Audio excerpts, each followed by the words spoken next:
Hello and welcome, everyone. All of you in here and out there on Crowdcast. Thank you so much for joining us here and there at Woodland Pattern for the celebration of Vegetarian Alcoholic Press. Woo! With a reading featuring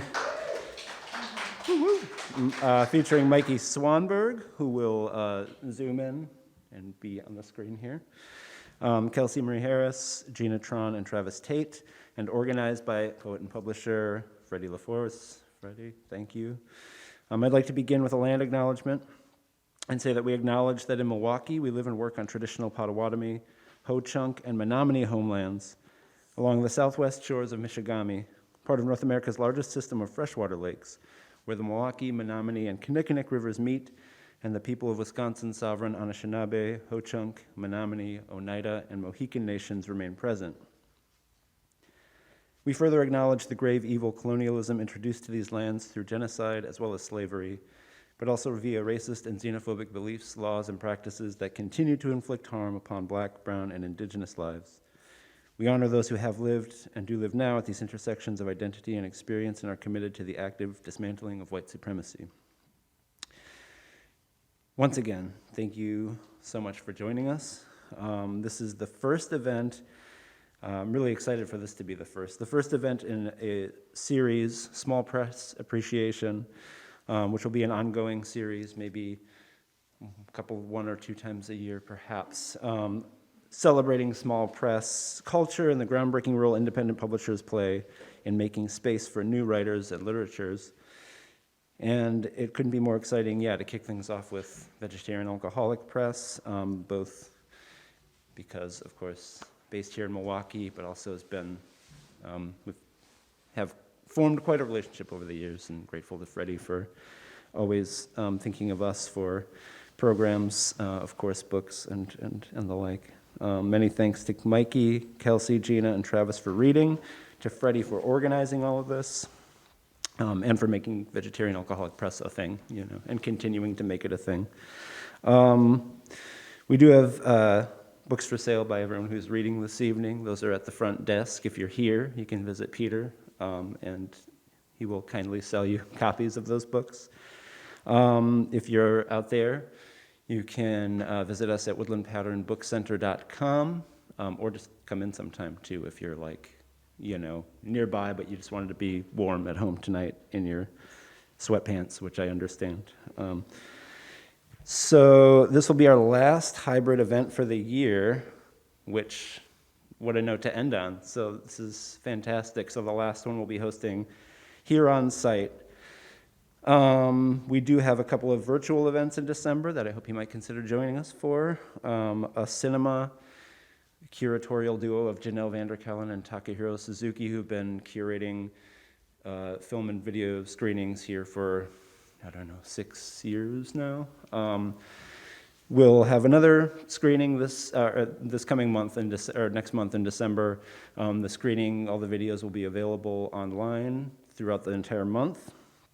And then there's also a conversation Friday, December 3rd at 7 p.m. on Zoom with Janelle and Taka. And those are always, the screenings themselves are just amazing. And I highly recommend you watch the films. And then the conversations are very illuminating, and I hope you'll join us for that as well. Again, the conversation Friday, December 3rd. And then we'll have a reading, virtual reading, Friday, December 17th, featuring Joshua Nguyen, Tiana Clark, and Julian Randall. And that will be on Zoom, 7 p.m. on the 17th of December. So finally, I do want to say, I hope that those of you in here and out there who haven't yet done so might consider signing up for our annual poetry marathon and benefit. This year it's taking, next year, but in January it's taking place virtually once again.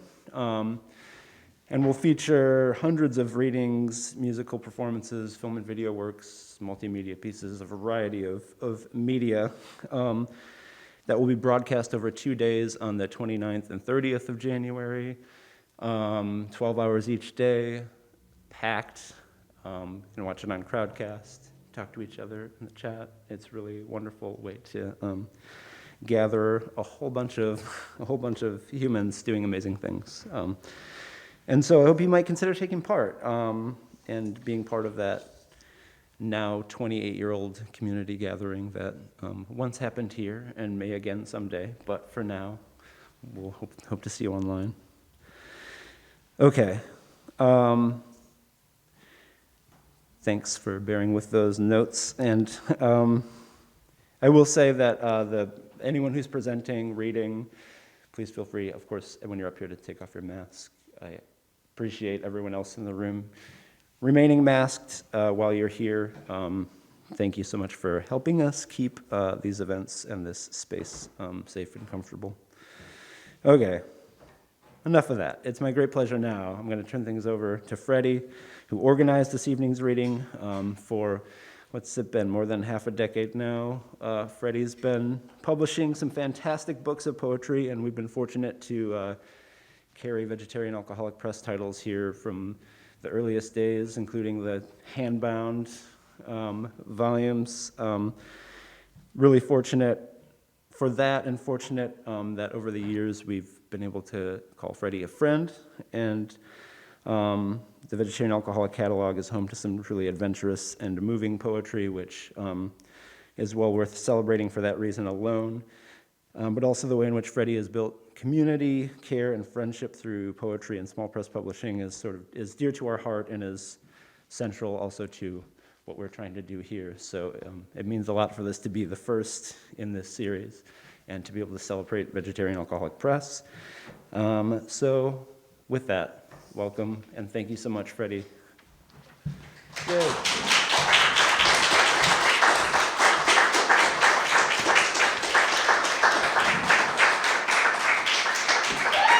Hi.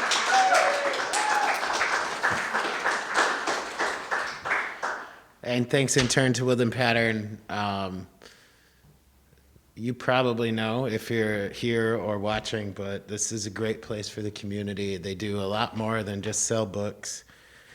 They, outreach, education, general awesomeness. So donate to them and stuff.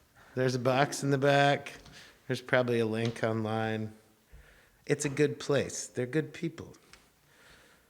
We're going to get going because it's time to get the shit. It's time to be enlightened. So our first reader is going to be Mikey Swanberg, and who, everyone that's here tonight, I've had a great time working with, creating their books and working with them to make sure that their book is what they want and that, they love it. So I hope y'all love your books. Anyway, I'm nervous and I'm not talking clearly. Our first reader is going to be Mikey Swanberg, and he is the author of On Earth as It Is and Good Grief on this press. Zen and the Art of Bicycle Delivery by Rabbit Catastrophe Press. And he holds an MFA from the University of Wisconsin in Madison, lives in Chicago. Due to unforeseen circumstances, he is not in the building tonight, but he is joining us via Satellite of Love, so please give a hand to Mikey Swanberg.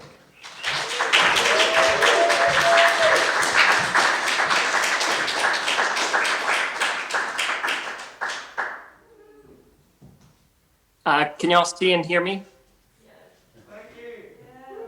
Oh, perfect. Hey, y'all.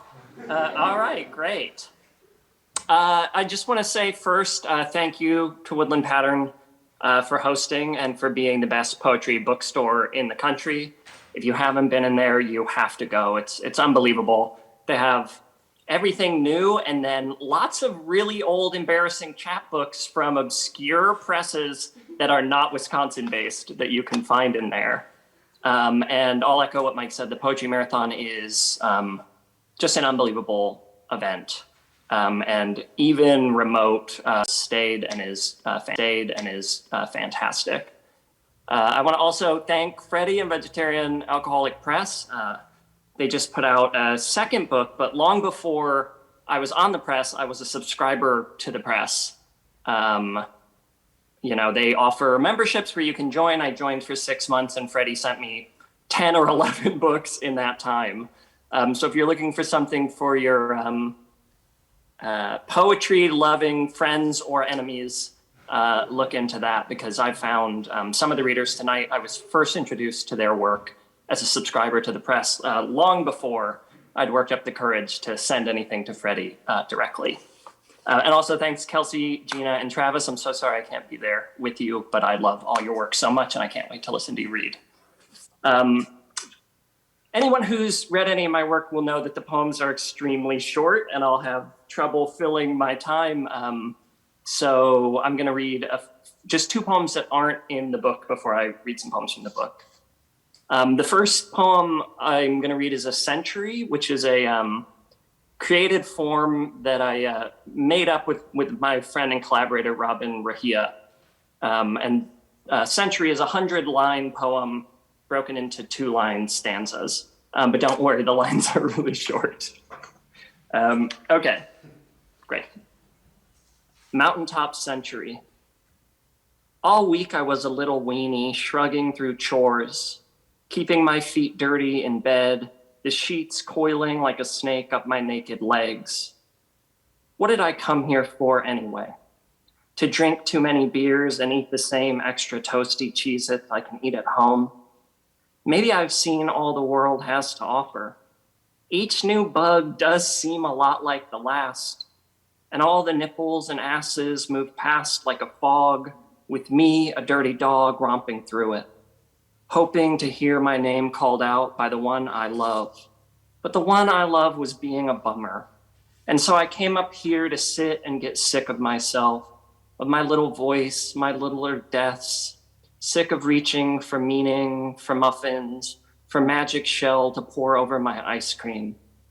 Aren't I just a tick on the lower back tattoo of the world, getting thicker and rounder under the American flag t-shirt we're all stuck wearing?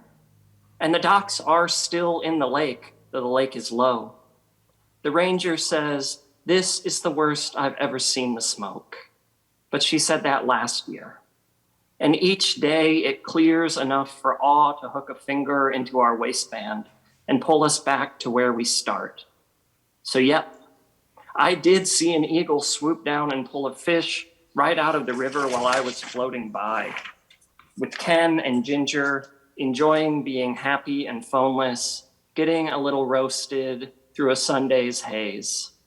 I bet I'm going to always be this way, a moody bore with an opinion on even the stupidest things, and a deep felt drive to sit in the movie house with my brain turned low, letting something bright wash over me in waves, or to accidentally wave at the TV when a character leaves the room. Goodbye, real world, I'll miss you. Miss your snacks and snakes, miss your chicks and chips and chess sets, miss the way it felt to do something bad and be forgiven for that, to be let off the hook that hangs even now above the dipper. I will miss my friends' penises bobbing in the lake at the hog parade like ducklings. I'm gonna really miss fucking. Miss product placement, miss misplacing my keys and tapping every pocket to find, well, they're on me. Most days my joys have been an Oreo, and they're often double stuffed with the same MSRP. I was lucky in love and lucky at the casino. I learned before it was too late to pay a little extra for legroom in the emergency exit row where the drinks are surprisingly free. You might need it for courage, the flight attendant explains. Nobody's counting them, honey. I'm counting on you to save me. And I'll read one other non-book poem. This one's called Tube Dancers. Those are the guy, those guys. There's other names for them, but but the Tube Dancers, yeah. One wonders what wonders are left, and then there they are, twerking in the blown trash of the used car lot, god of caught breeze, god of playing possum, humping up Main Street, red as a dog's dick, red as the stoplights they genuflect towards 1,000 times a day. It's a gift to blow where the fake wind takes you, a kind of grace to lift your weak-ass arms and wave. Okay, so Freddie, my dear Freddie, just put out this wonderful book for me, On Earth as It Is. And as you can see, there's 2 covers because I called him and I said, Freddie, the poems are so small, I want to just print them twice on every page so you can cut the book in half and share it with people you love, which directly cuts into Freddie's bottom line. And he said, sure, let's do it. So that's what we did. Esther Kim did the cover art, which is absolutely beautiful. And I beat Gina Tron to putting a croc on the cover of a book, but just barely, I think. So I'm just going to cut this in half. If I'd have been in person, I'd have been able to sort of do a showing of it. But as you can see, you sort of just follow the lines that Freddie put on the cover, and there's lines on the inside. And then you have one and your friend has one. And so it's easy. So I'll read from the croc version. It's up to you which one you want to keep. That is none of my business, but if you want to write to me and tell me about which one you did keep, I'd love to hear it. Okay, so great. So the book itself, oh geez, I'll speed this up, Freddie. The book itself is called On Earth as It Is, which is, I was watching a movie where they were saying the Lord's Prayer and the movie froze with On Earth as It Is on the screen. And so I started to wonder what would a modern sort of prayer look like if it started there instead. On Earth as it is, the tax havens will soon be underwater, which in business means bad, but in scuba diving sort of means you're in business. On Earth as it is, in the mega facility where I last got medicated powder for my undercarriage shipped in 2 days, a robot explodes a can of bear repelling spray, which it turns out repels humans in about the same way. On Earth as it is, a human heart is found on a plane, which leads one flight attendant to ask, does anyone know whose heart this is? On Earth as it is, when announcing the new phone, the tech giant reminds us that our old, now crummy phone can be used as a flashlight in the coming climate disasters. They suggest a $12 tool which charges as you crank it. On Earth as it is, we charge as you crank it. On Earth as it is, we watch a video of someone pouring a large beer from Applebee's into the smaller sized beer from Applebee's, and all that's left is a single sip. On Twitter, Applebee's finally responds to let the poster know that they poured it wrong. On Earth as it is, the gender reveal bomb rigged in the desert does exactly what it must and explodes.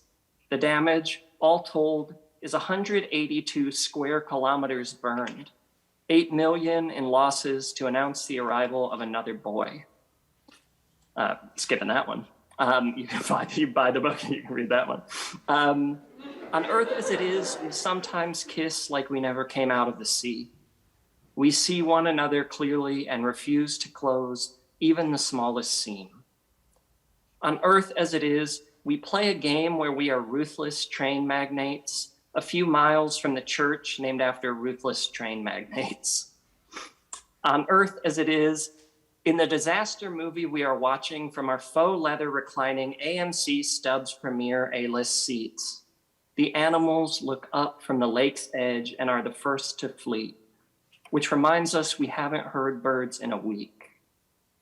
On Earth as it is, we pluck the single hair from the mole and 2 grow back in its place. After the 2, 4, and after the 4, 8. We are in love with this doubling, but things simply can't go on this way.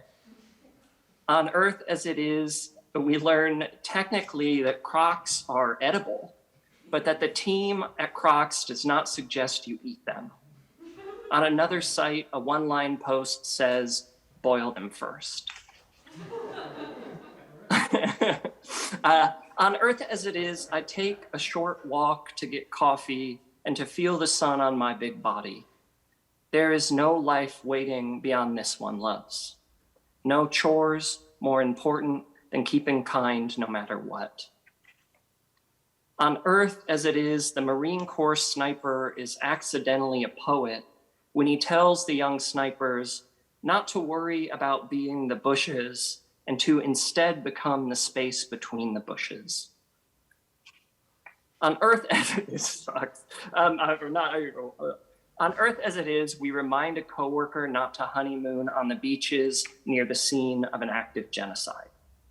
We suggest instead the beaches near the scene of a decades-old genocide, which are also quite lovely. On Earth as it is, the ladybug finds the light glowing off of Pornhub in the otherwise dark home. Aren't our houses on fire? Our stepbros alone? On Earth as it is, the newspaper says we need about 10 hugs a day, and that 6 seconds would be good, but that 20 seconds is even better. We think, yeah, that seems about right. On Earth as it is, we drive along the highway named after the ocean, which we can see from our rental car does look like 1,000 diamonds strewn across a blue blanket, just like Incubus said it would. We say, I'll be damned.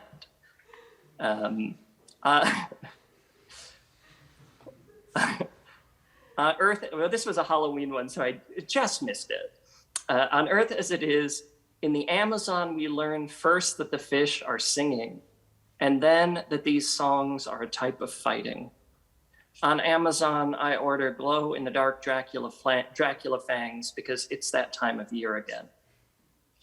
On Earth as it is, a bumblebee lands on our finger as fat and happy as an engagement ring. We weren't planning on marrying, but we find ourselves again opening to anything.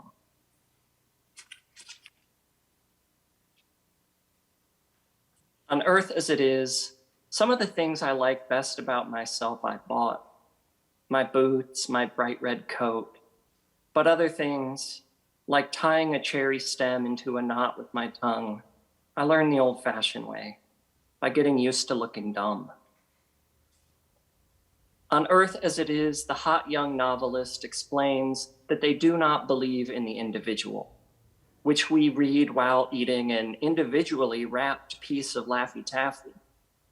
We say, maybe I don't believe in the hot young novelist, but of course we do. We can see him right there. All right, I'll just read just a few more. On Earth as it is, we love this world, its rot and ruin and Rumpelstiltskin, its tag-alongs and thong songs and indigo buntings. But how can we tromp the downtown promenade and horse-blind the suffering? On Earth as it is, the succulent begins to pink on the sill, and still we don't know if this means too much water or not enough. But it's a season for changing anyway, so I too turn pink as an unripe plum. On Earth as it is, the makeshift protest sign is pulled from the wall at the discount furniture store. And as soon as we see it, we know everything must go. Thank you, everybody.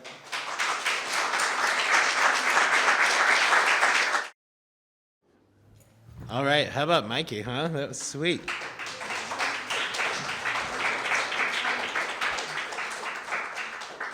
It is a very cool book. I mean, you heard at least half of it. So if you thought that was good, you should get it and cut it in half and share it with someone.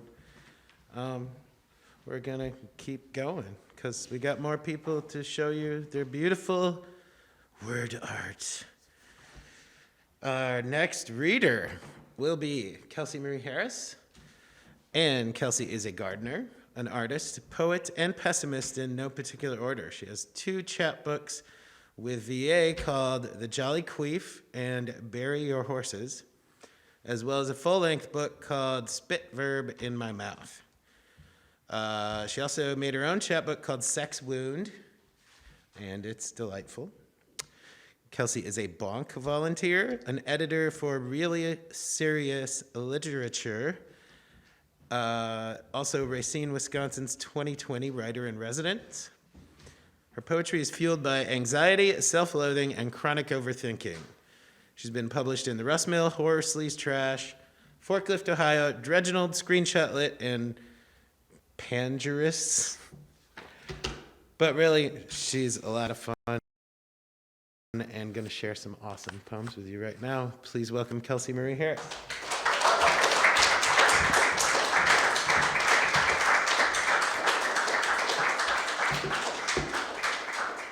I could take this off. Hi. So I'm gonna wing this.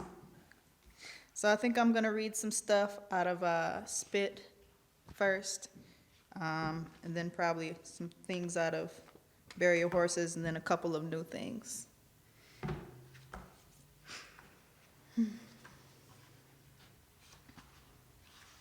So Spit Verb in My Mouth is a combination of like 3 different chapbooks. A lot of death and vaginas, as you know, as is life. Hashtag roadkill. It's one of those nights, if you were dying on the side of the road, someone would likely find you. If you were dying on the side of the road, I'd find you and shame you for dying so publicly.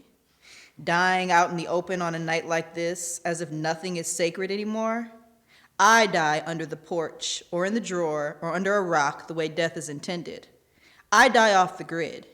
You die on this busy road for prestige. How many likes will you get for dying this way? How viral will go your demise? How validated will you feel when your heart stops and everyone approves of its last beat?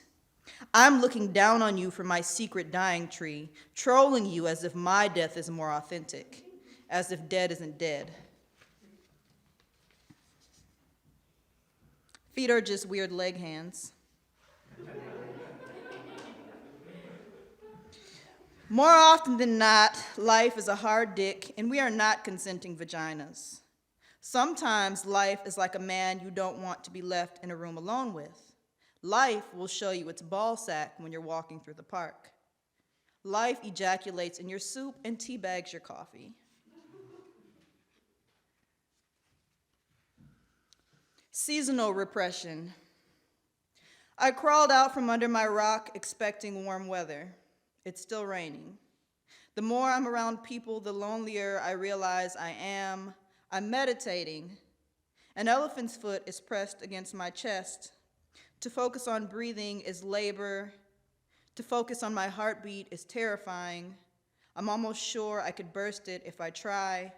I'm afraid I will try. Some people relax by meditating or masturbating or painting. I did all 3. I'm still anxious. Now I have shame face. I can't face my children. They know I'm incapable of love, but they commend my efforts. Who taught them empathy?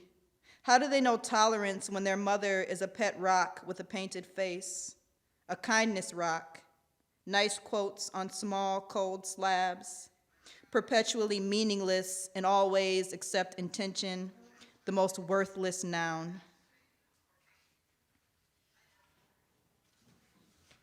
Seasonal depression. The sun is like your first love. Days the sun doesn't shine are like when your first love forgets to call because they're out fucking somebody else, like California. The sun is always fucking California. Spit verb in my mouth. I don't know how to be a person, but I try really hard every day. I can't tell if I have empathy or I've learned how to mimic feeling. I'm not sure if I have memories or if I'm using context clues. Sometimes I cry because I want to and can't. Sometimes I think God made me in a manic state. Sometimes I think when God made me, they were late for something. Things you can't unhear. The song On Top of Spaghetti is a metaphor for losing your virginity. You got to think about it. Like, sing it in your head, and then you'll know what I mean. We all had that experience, I'm sure. Just me? Oh, okay. You know, when it falls off the table. Never mind. Anyway, this is Bury Your Horses. This book is really about closure, about unlearning things that you were taught by people you thought you could trust, even though they might have had the best intentions. About having honest conversations about mental health, because we often don't. Paint it green and bury the horse under the porch with the others. The vibrator in the nightstand is a microphone, not to be confused with a megaphone. The vibrator is not to be confused. Love is a luxury like avocados and toilet paper. Massage my millennial mouth naked in the storefront, so long as you pay your rent on time, so long as you keep the lights on. Coffee stains on the drop ceiling make me insecure about my teeth. My jaw clicks when I stare into your eyes, maybe on account of the frog gig in your retina. As tadpoles, we threw seed pods into each other's backs and set the fields on fire when we weren't watching Space Jam. The soup was made from grass clippings. It never gave you flight, so we smoked dead leaves rolled in notebook paper. There's always a box of dead kittens in the garage, a live one pissing in the basement. A boy would be a gun if the barrel smelled like weed and peanut butter. If I'm on my period and I lied to you, I'm on my rag baloney. You'd understand if you knew to spell it without any R's, if you knew you could circle the parking lot, but you won't avoid the clowns. Quitting while you're ahead is not conducive to time travel. Paint your horse yellow. Bury it under the swing where we showed each other our genitals. The best pot for crying is the kettle with wings. Pour your tears in the community pool with the others. Self-care, as an act of war, is more violent than combat hand-to-hand or with guns. The van is waiting out back. The women have books and AK-47s as backup. The crawl space is the perfect size for children.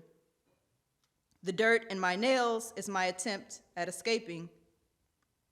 The virus lived 3 days on the light switch. Now your sister is dead. The government won't collect the body. Sheets once new collect skin samples, viral as a dance, viral as a sperm count, viral as decay and cheap vacations. Paint the horse gray and bury it in the schoolyard near the steps where the slow boy serenades you with B2K lyrics. On the last day we build trenches, abandon the lines in the sand, find solace in a canoe ride after your mother dies. Next summer, a boy drowns in the same river. Irony tastes like leaving your drink alone at a party.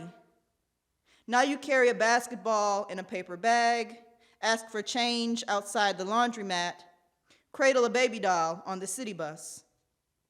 According to the algorithm, there's always a kid with cancer, a girl giving head in the stairwell, a teacher who can't hide their vices. The ecstasy is mixed with the Altoids and the garbage cans are on fire. You aren't who you were except sometimes, between the lines and the notes you pass me under the table. You want to tell me we're going the wrong way, but hindsight says I should be the last to know.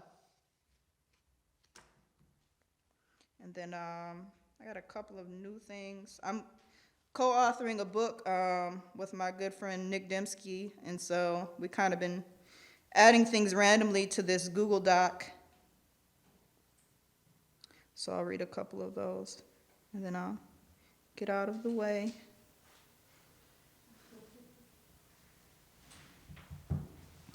Maybe tomorrow, Satan.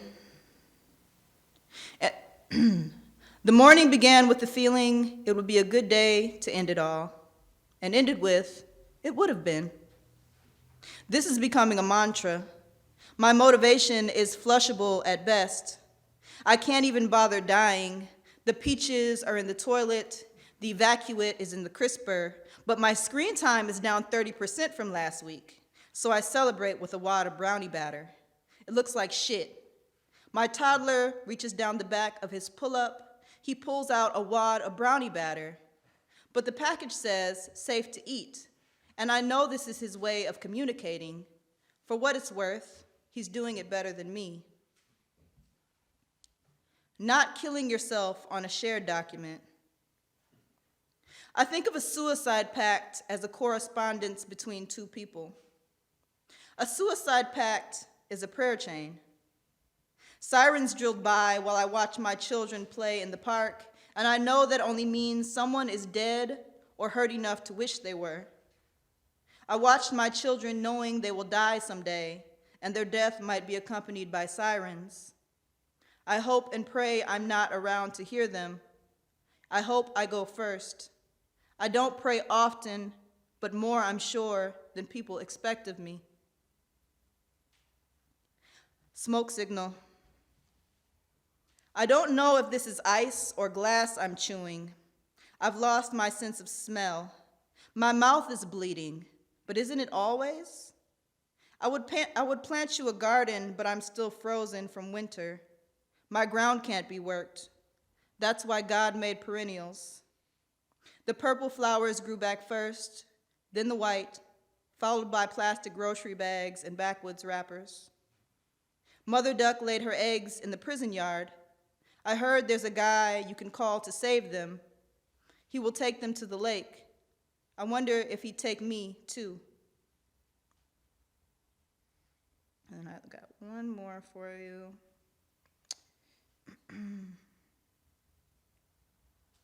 Phones, huh?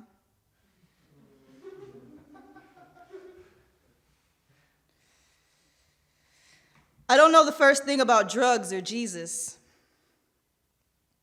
Someone is wearing my face and smashing candy outside a daycare center. For someone imaginary, I can be very disappointing. I'm only shiny on paper. In HD, I'm just a whole bath in mascara. I'm fake the way the ocean is 5 shades of blue, but not really blue at all. I need a black constituent to teach me not to clap on the 1 and 3. I keep forgetting every other thought. You ask me what I'm thinking, your timing is off. I said I don't know how to be a person, but I lied about trying. Pulling the tampon string releases a trapdoor, releasing the ghosts of all the fuck trophies that could have been. Hormones are God shaking the balance beam. I sometimes wonder if bulls think udders are sexy. The eyeballs in the bathtub are judgmental stars. The twinkle in Jesus' eyes. The Holy Ghost sits next to us in the pulpit.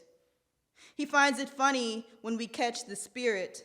He screams, "I'm not even touching you," and rolls on the floor with us, laughing.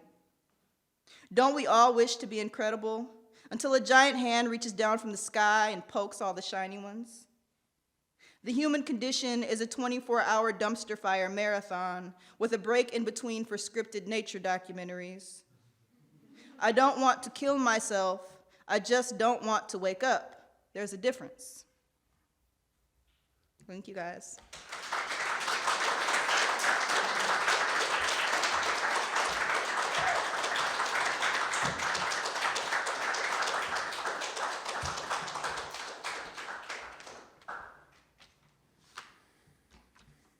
Yes, sweet death. Thank you, Kelsey. Always enjoy hearing you read, and I'm very happy and proud to have been a part of making your books. Moving right along.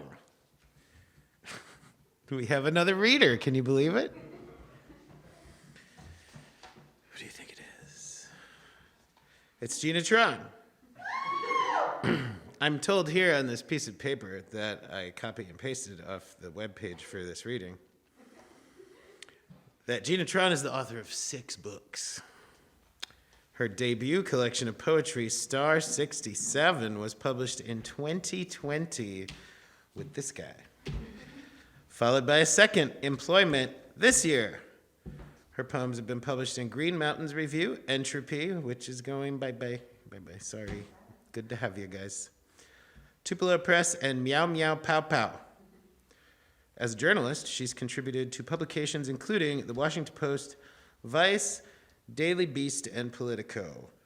Her second and forthcoming memoir, Suspect, won the 2020 Tarpaulin Sky Book Award, and The Strand called her first memoir, You're Fine, a Best of the Best.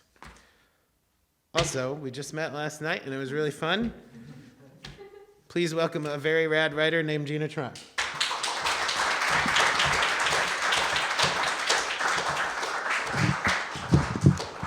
Thank you, Freddie, for believing in me and so many other poets Freddie's just so genuine, and integrity is the word that I was thinking of last night. It's true. A lot of integrity. It's hard to find, and not hard to find, but in general hard to find, but it's just refreshing. And so I'm so thankful and grateful for Freddie, and grateful for Woodland Pattern for having me. Thank you so much for inviting me.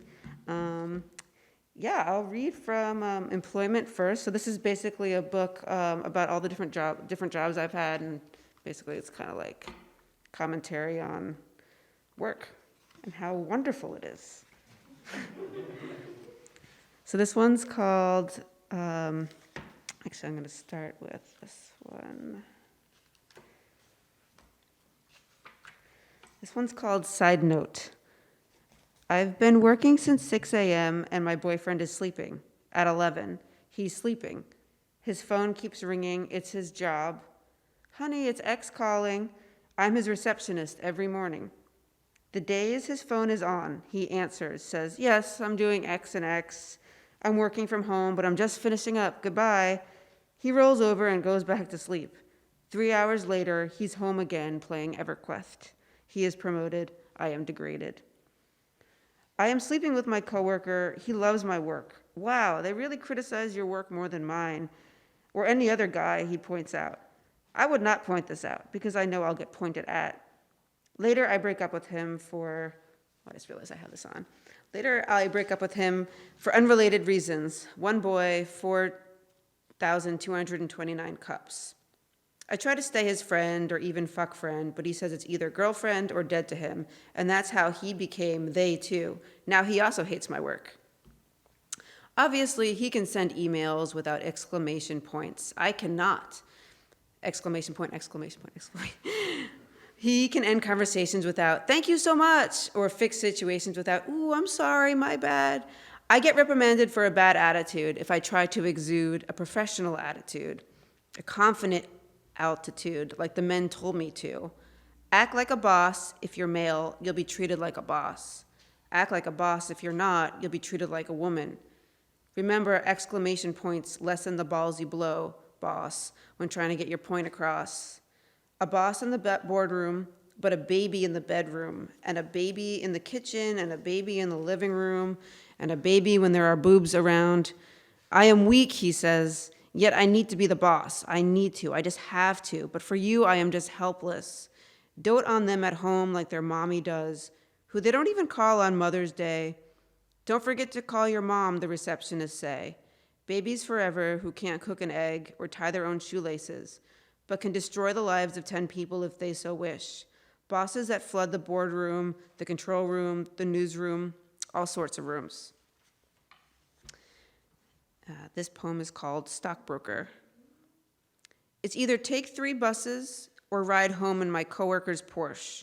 Maybe my bulldog and stripe boss's Lamborghini, or my supervisor's red Audi, or her husband's black Audi. I will have one too, soon enough, I am told. If you work hard, you'll have it all. If you work hard, it is impossible to fail. If you work hard, you can't not be rich, loaded. I'm just like the man in Boiler Room, I think. I work hard, but my dad's still not proud of me. I am a junior stockbroker, a junior financial advisor, but he still calls me a telemarketer. He doesn't get it. I turn baby broker because artistic I no longer want to seem, so I eclipse. Later, a man tells me this is the most artist thing to do, while I'm bursting at the seams in my disgusting suit. 12 hours a day on the phone, icy calls to Luke, warm to red hot expletive Luke, sir. Hi, I'd like to offer you a free financial consultation. I think they'll be blown away and sign. I think they'll hand me their money. 2 peas in a grocery store do, only I really just am a telemarketer in a $300 suit, going into overdraft, eating soup once a day, mangling my feet with $29.99 shoes that don't quite fit. Is this what heels are supposed to do? Is this why women complain? I'm a professional now. The damage will last for years, to the bank account, the feet, bottom of the pyramid. We work in a triangle, polyhedron off the road in an industrial park, surrounded by French signs and ladies with frizzy red hair, smoking cigarettes in yellow kitchens, soaking into gravy-drenched fries. I could be the fry, the lady, or the mansion that surrounds her trailer, but probably just the trailer in the end. Only lonely cars pass us by, no pedestrians. One in an Armani suit tells me he's scared of me because though I am quiet, he can tell I'm always thinking, always processing, always stirring something. I laugh and tell him he's right. Be careful of those quiet ones, they always say. When my supervisor is getting audited, she tells me to sign a piece of paper that says I made $30,000. I made $6,500. I made $1.33 an hour. I did the math. I tell her to fuck off or pay me for my employment. She refuses. I tell her I hope she gets what she deserves. I rise from field mouse to pest in the house. As always, as before, as ahead. He calls me a loser. He yells at me for making his wife cry. He doesn't care how many times I cried on the bus on the inside, all my spirit below the drain, just gas left, just 87 octane, siphoned out of a 93 Pontiac, while he and she raced home in their new red Audi, running on 93 premium. All right. And now I'm going to read some stuff from Star 67, which is also by Vegetarian Alcoholic Press. And this one's not so much about jobs, but a little bit more about, I guess, violence. This one's called Bellicose Butterfly. If I get diagnosed with terminal cancer, he says, I'm going to mow down that bitch who rejected me and whoever else is around, I guess. If I find out I'm going to die, she says, maybe I'll gun down my rapist, cram the barrel into his garage, turn on the gas until his eyes bleed like the Virgin Mary, because I'm not going down without a fight, without taking down the ones who took me down and whoever else is there, I guess. It's the American way. Deep down into the rug where the rust-colored honey seeped in and soaked into the wood panel beneath it, the third floor, open window, spring wind, the kind that feels so good you want to wilt. When the pansies start to spurt and the green erections shoot from the earth like dirt, and the sounds of the overpass, the loneliest breathe that ever forced its way into my ears, filled with so many beings on wheels, a wave of white noise rumbling on the shore. Wave after wave, car after car, and I'm just a pebble on a burnt beach. I lay there like roadkill, the sun moving into my bedroom wall, peering through yellow, stinging down the hall, before shifting to hover over cold concrete, cascading shade on a fox sleeping under a bridge in the industrial area, waiting and passing. If I manage to make it to 76, I'm going to smash my car into a grocery store. Broken glass and potato chips and flowers and a pond of milk and coupons all over the floor, and then I'll act cute and pretend I meant to hit the brakes. It's what fuels me, keeps me going. The crimson fantasies come as the grinding of the wheels below me accelerate, moving my stomach forward. My brain's oiled up, lubed up to morph, about to take flight.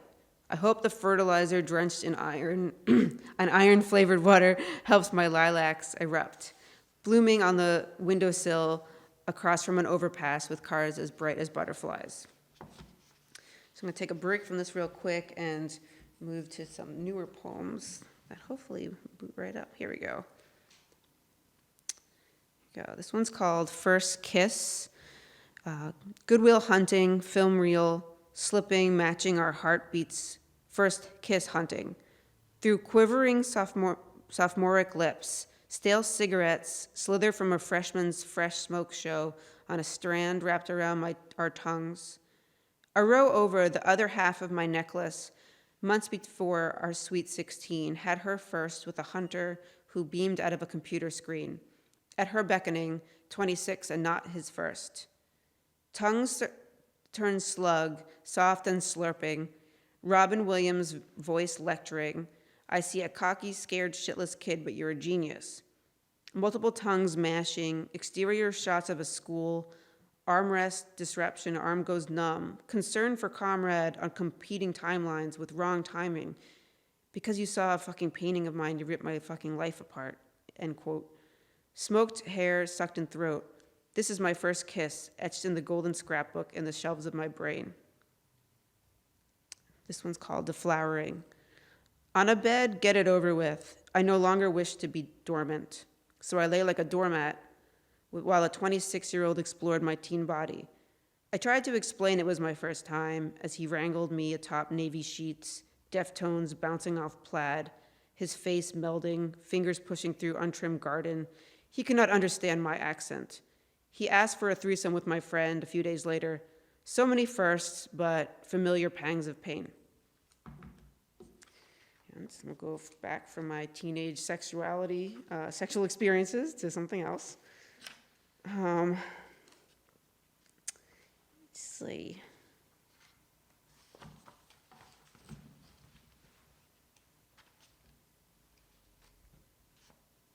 This one's called In Bloom. As the snow dies, unveiling the dirt and the feces, ready to rot, magnolias blossom, and refrigerated raid thaws out, ready to bloom. Just released from Arctic cages, ready to bite the flowers that clash with the mood rings. Salty streams crystallized by Instagram filters, pink and lavender milk flowing down bark. It's a diseased rainbow, not one ray, but 7. I can't look away from the beauty of destruction of a cherry blossom tree getting hacked up. It's porn for the sickest part of my heart.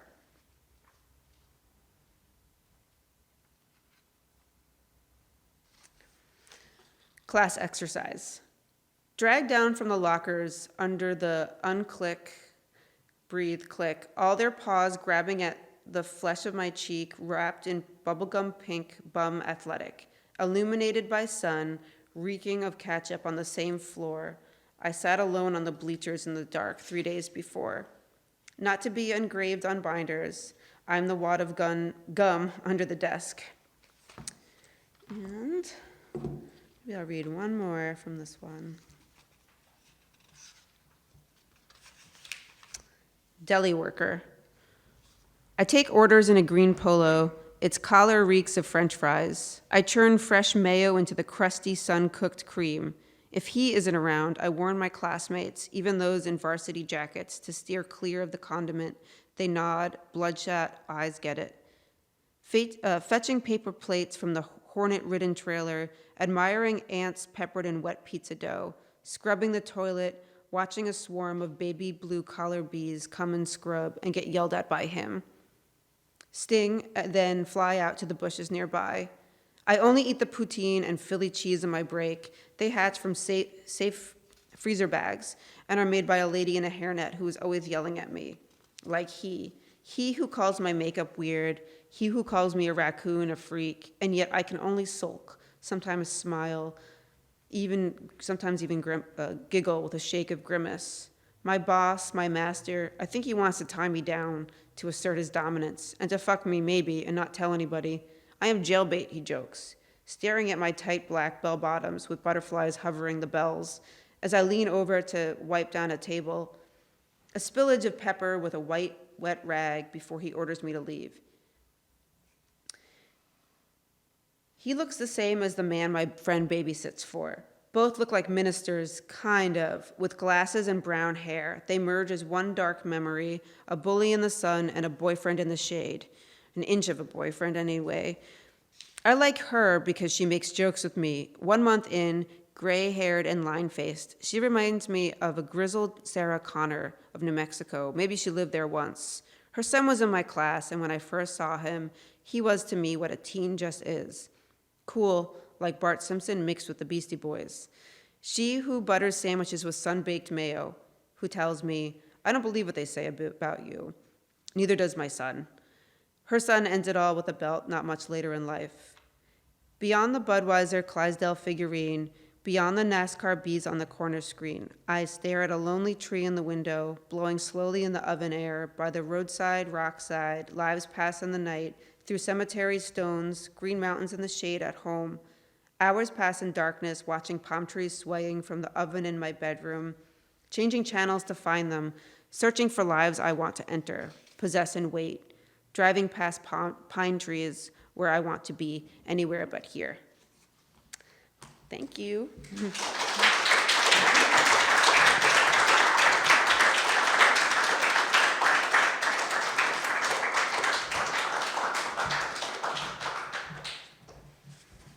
Thanks a lot, Gina. It's cool to hear those. Like one of the cool things about making books for people is like you meet people. You know, a lot of the people in this room I never would have met if I wouldn't have started publishing stuff. So, and that's definitely true for, you know, everybody reading tonight. And it's super cool. So just to like make connections through people's work and then somehow become friends too, even. But yeah, Gina was great.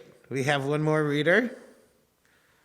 Their name is Travis Tate, and I will read the thing. Travis Tate, they, them, is a queer black playwright, poet, and performer. Their plays include Seneca, Mother Witch, The Cove, and Negro Spirit Dream Monument.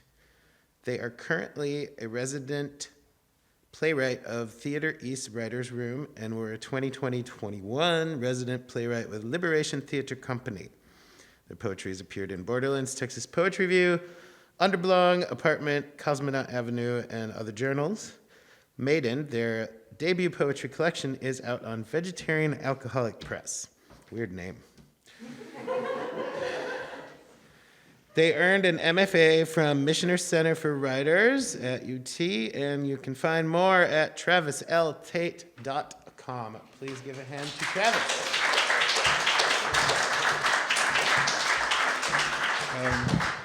Hi, everyone. I hate hearing my bio out loud, but thank you. Thank you, Woodland Pattern, and thank you, Freddie, and thank you to my pressmates. Yeah, I'm going to read some poems. Here we go. First letter to David.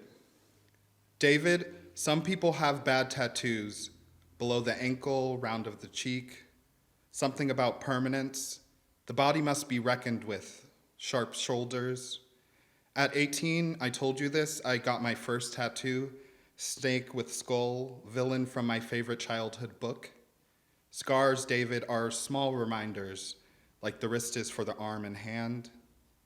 I want to be something I'm not sure I will become. There is a way to write the future, scent of uncombed hair, that lavender. Stars are aligning, David. In the distance, fog, and the belly of a mountain. Middle. I guess all things are simple wants. The parachute, a seraphim little angel for rescue, or the typical things like home, salt mouth, laughing. I bother with the great subway, and some people won't touch the handles, but I don't mind. What has passed through their touch like what may pass through a window sight, a bird, cloud, sweet friend on their way home. And then I suppose there are bigger wants, more complicated in their scope, like loving you on a small island where everything is replenished by the act of loving you more. Or hard work we do in the morning to speak, or the absolute creature of desire, or the way we hold death's wild babies. And plenty of things are given freely to us. This is good. The sun rises, the sun sets, and all of what's in the middle.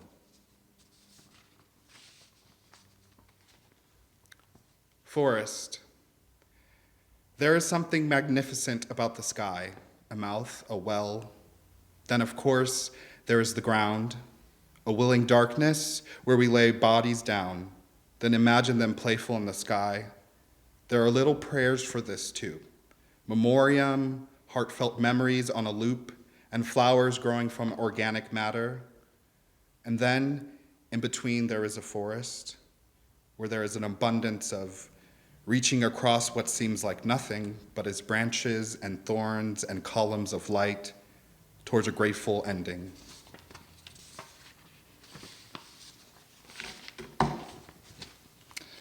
The action of birds.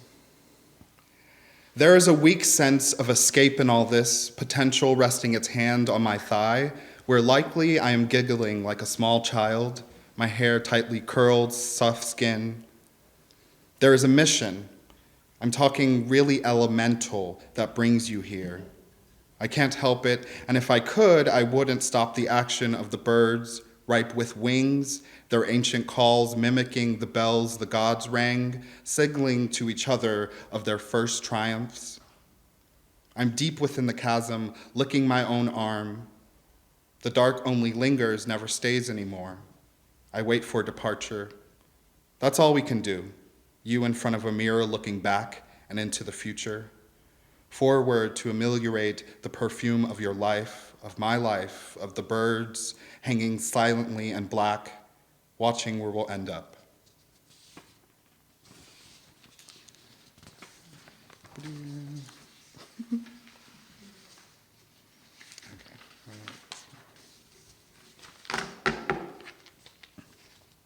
Moth. I thought in the darkness, look at those fat-ass moths. Light sweeping through their brown skin. Love for a thing that is unlike you is common, flying towards and away from grace. To be the thing unlike what your brain regulates, and always forever reaching.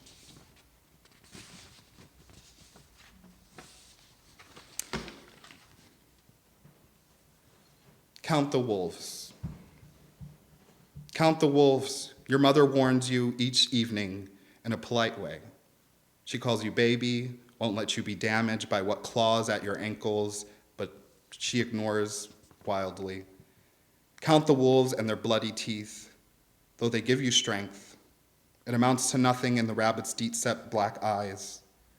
Sky freckled black with minions, grackles, attacking white clouds. Count the wolves.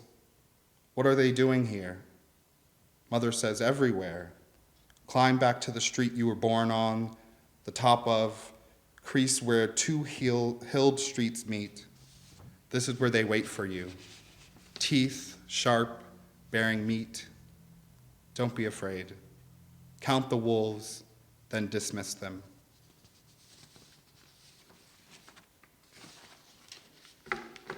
Okay, just a few more. Devoured. One friend is holding a small bird near a river, and often there are children named August, growing stealthily, and she's holding herself, cradling her stomach like a sweet melon. Was it yesterday, the bar, 3 drinks in?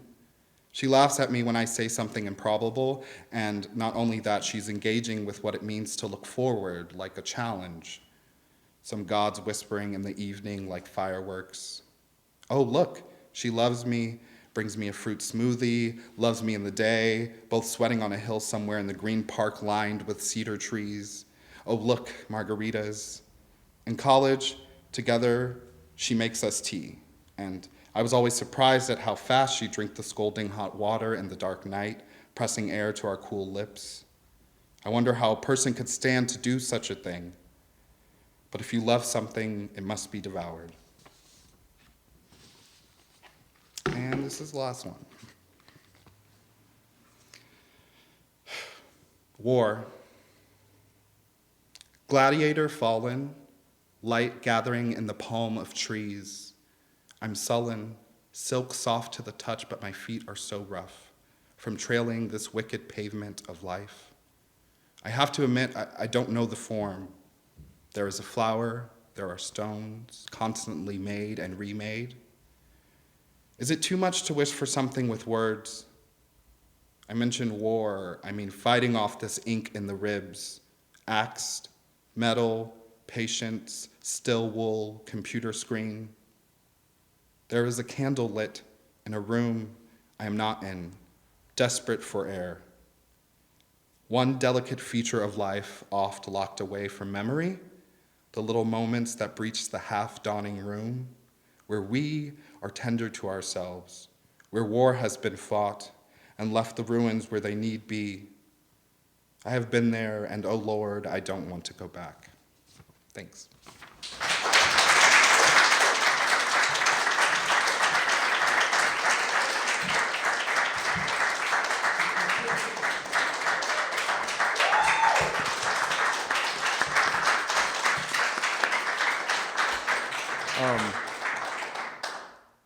Yeah, amazing. Thank you so much. I just want to say thank you once again to Travis, Gina, Kelsey, Mikey, and of course Freddie, and all of you.